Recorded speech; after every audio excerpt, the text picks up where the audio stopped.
Hello students, आज की video में हम अलंकार और उसके प्रकारों को समझेंगे।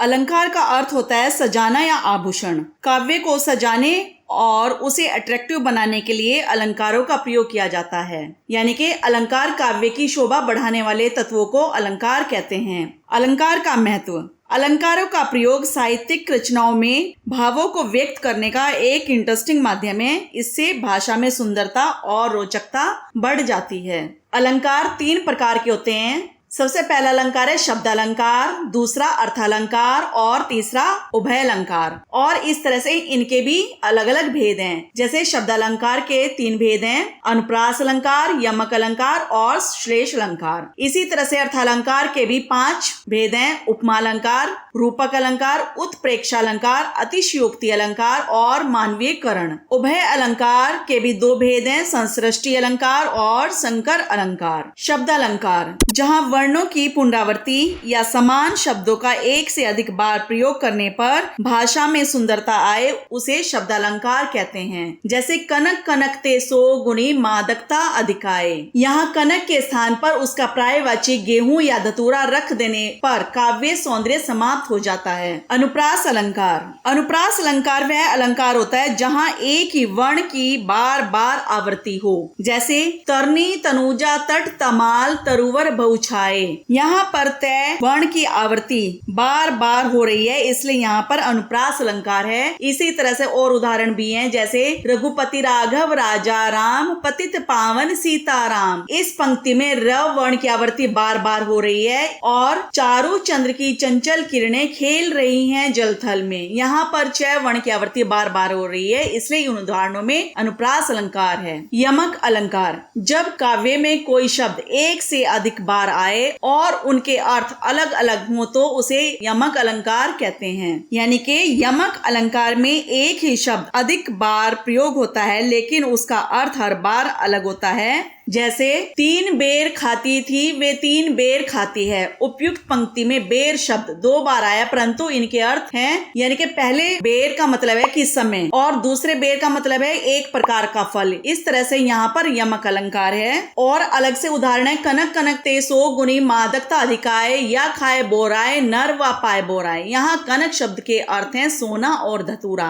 धतूरा एक प्रकार का फल होता है जिसे खाने से नशा होता है, इसलिए यहाँ पर भी यमक अलंकार का प्रयोग किया गया है। काली घटा का घमंड घटा नभ तारक मंडल वृंद खिले। यहाँ एक घटा का अर्थ है काली घटाएं और दूसरी घटा का अर्थ है कम होना। श्लेष अलंकार, श्लेष का अर्थ है चिपका हुआ, अर्थात एक शब्द के अनेक अर्थ चिपके होते हैं। जब काव्य में कोई शब्द एक बार आए और उसके एक से अधिक अर्थ प्रकट हो तो उसे श्लेष अलंकार कहते हैं। यानी कि श्लेष अलंकार वह अलंकार होता है जिसमें एक ही शब्द के द्वारा पूरे वाक्य का अर्थ निकल जाए। जैसे रहीमन पानी राख ये बिन पानी सब सून, पानी गए न उबरे मोती मानुष चून। यहाँ दूसरी पंक्ति में पानी शब्द एक बार आया है, परंतु उसके अर्थ अलग अलग प्रसंग में अलग अलग हैं। जैसे पानी को चमक भी कहते हैं, इज्जत, जल, मोती, मानुष, चून, यानी कि सब पानी के ही अर्थ हैं। अर्थालंकार, अर्थ में चमत्कार उत्पन्न करने वाले अलंकार अर्थालंकार कहलाते हैं। इस अलंकार में अर्थ के माध्यम से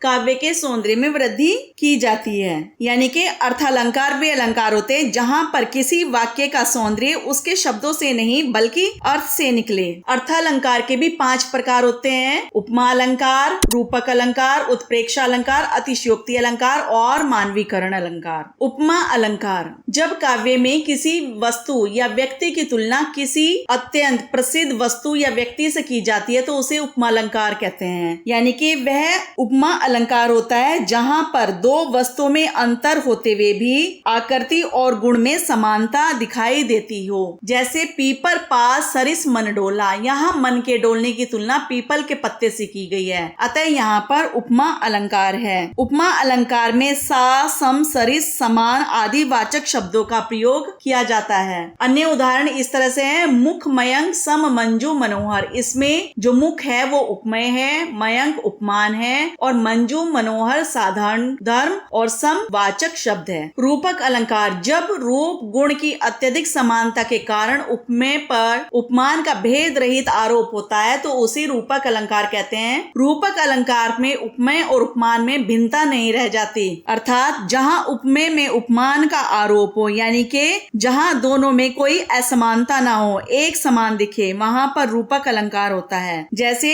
चरण कमल बंदी हरिराई, यहाँ पर हरि के चरणों, उपमेय में कमल उपमान का आरोप है, अर्थात यहाँ पर चरणों को कमल के समान बताया गया है, यानी कि उपमेय उपमान के रूप में दिखाया गया है, इसलिए यहाँ पर रूपक अलंकार है। और दूसरे उदाहरण इस तरह से हैं, मुनि पद कमल बंदी दो भ्राता, मुनि के चरणों उपमेय पर कमल उपमान का आरोप, इसलिए यहाँ पर रूपक अलंकार है। उत्प्रेक्षा अलंकार, जब उपमेय में गुण धर्म की समानता के कारण उपमान की संभावना कर ली जाए तो उसे उत्प्रेक्षा अलंकार कहते हैं, अर्थात जब उपमेय में उपमान की होने की संभावना या कल्पना की जाती है वहाँ उत्प्रेक्षा अलंकार। इस अलंकार में मन, मनहु, मानो, जानो, जनु, जो, जनु आदि वाचक शब्दों का प्रयोग किया जाता है। जैसे कहती हुई यूं उत्तरा के नेत्र जल से भर गए, हिम कणों से पूर्ण मानो हो गए पंकज ने। यहाँ उत्तरा के जल, आंसू भरे नैनो, उपमेय में हिम कणों से परिपूर्ण कमल, उपमान की संभावना प्रकट की गई है, अतः यहाँ पर उत्प्रेक्षा अलंकार है। यानी कि उत्तरा के आंसू भरे नेत्र में ओस जल कण पंकज की संभावना प्रकट की गई है।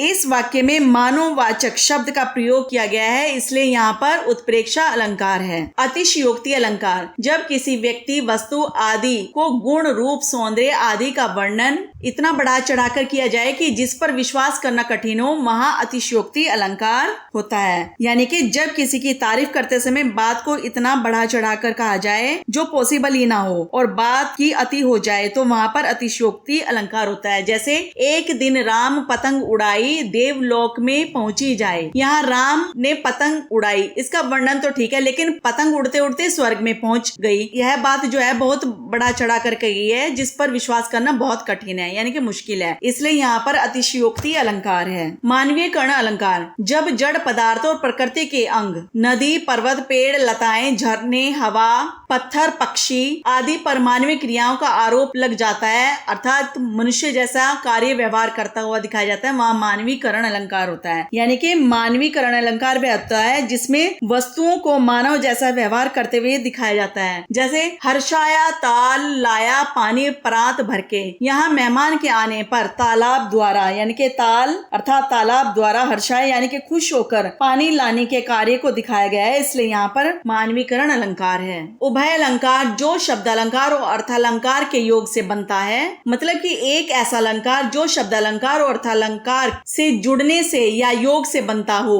उभय अलंकार कहलाता है। यानी कि उभय अलंकार में शब्द अलंकार और अर्थालंकार दोनों का योग होता है और इसके दो प्रकार हैं, नंबर 1 संसृष्टि और नंबर 2 संकर। संसृष्टि ऐसा अलंकार जिसमें शब्द अलंकार हो सकता है, अर्थालंकार हो सकता है या शब्द अलंकार और अर्थालंकार दोनों हो सकते हैं। इनमें शब्दों की पहचान करने में ज्यादा कठिनाई नहीं होती, यानी कि ज्यादा परेशानी नहीं होती। संसृष्टि अलंकार अलंकारों के मिलने से बनता है, इसमें दोनों का योग हो सकता है। यहाँ पर जैसे तिल और तंडुल, यहाँ पर तिल और तंडुल यानी कि चावल एक साथ हैं, लेकिन देखने में ये अलग अलग दिखाई दे रहे हैं, इसलिए यहाँ पर संसृष्टि अलंकार है। संकर अलंकार, इस प्रकार के अलंकार में कई प्रकार के अलग अलग अलंकार मिल जाते हैं और जिनको बाद में अलग अलग करना मुश्किल हो जाता है। यानी कि संकर उभय अलंकार भी कई अलंकारों से मिलकर बनता है, इनको भी अलग अलग करना मुश्किल होता है। जैसे नीर शीर, यहाँ पर नीर अर्थात जल और शीर यानी कि दूध अलग अलग हैं, लेकिन इन दोनों को वस्तुओं को मिलाने के बाद अलग करना मुश्किल हो जाता है, इसलिए यहाँ पर संकर अलंकार है।